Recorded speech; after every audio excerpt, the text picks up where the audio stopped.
y'all. So the main purpose of this video is to fix the one major flaw of Crash Racer's track that slows down the cars, crashes the cars, sends the cars spinning down the track.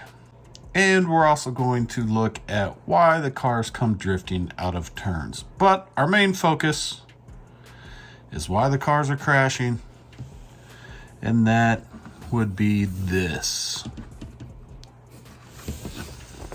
Track all the way together, and you can see that gap right there. This is where the cars were hitting, smashing, sliding, danking. And you can see that part of the track is actually raised. It's also raised on this side here and this side here. So a lower profile bumper car like the Bentleys, that's a hit stopping point right there. Same thing on this side. Well, the tires hit on this side. This side the bumper can hit. Comes in a little sideways, it hits real hard. Hits hard enough that it's really hard to see here, but you can kind of tell that the plastic on this track, on the soft plastic, is kind of chewed up.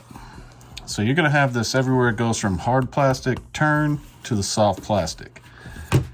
Not only that, there's a slight bump there. So how are we gonna fix this? Well, you can push down on it right there and it fixes it some, but not all the way.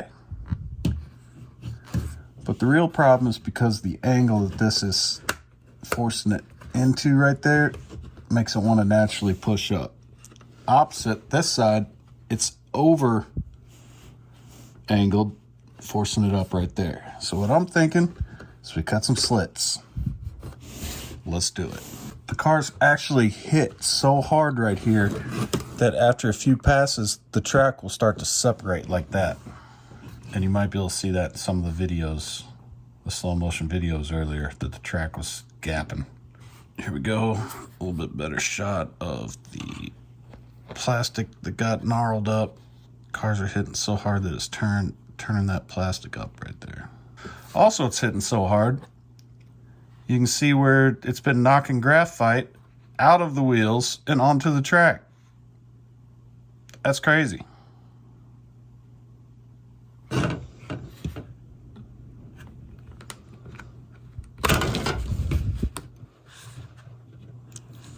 Nice sharp box cutter. That should do it. Or if you don't like the box cutter method, get yourself a pair of industrial scissors and go to town that way.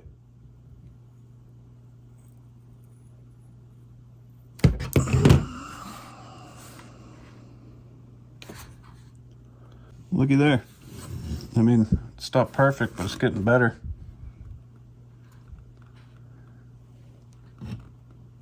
Yeah, I like that a lot better already. Still a little bump on that side. So, I'm going to do that everywhere. The hard plastic matches the soft plastic.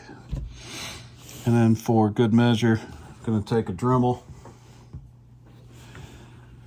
and smooth out, or file and smooth out these areas here on all those track pieces. Let's go.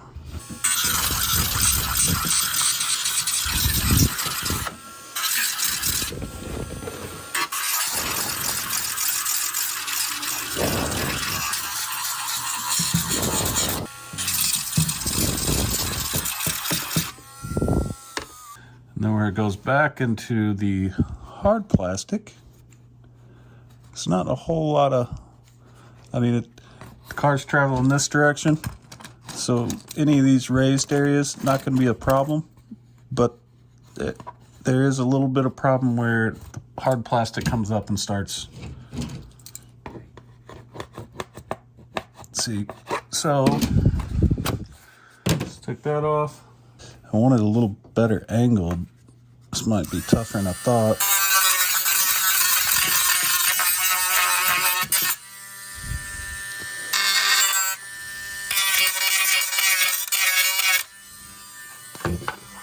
Here we go.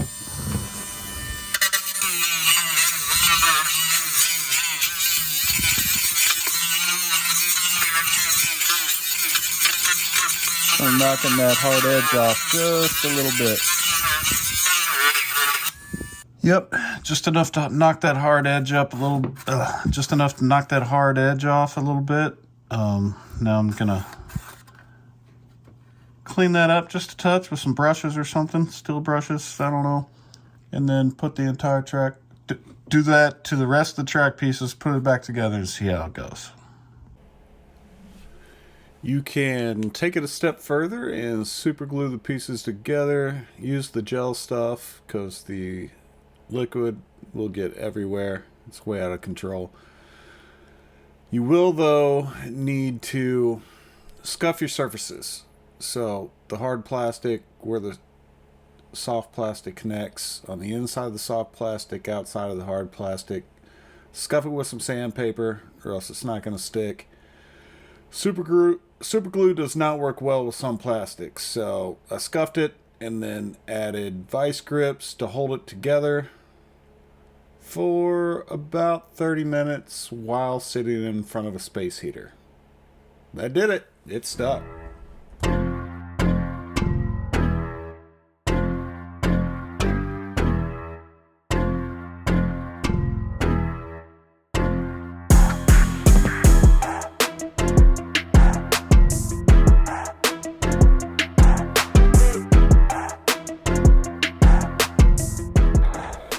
We ran a bunch of test laps before and after this process using a stopwatch because I do not have an actual gate timer.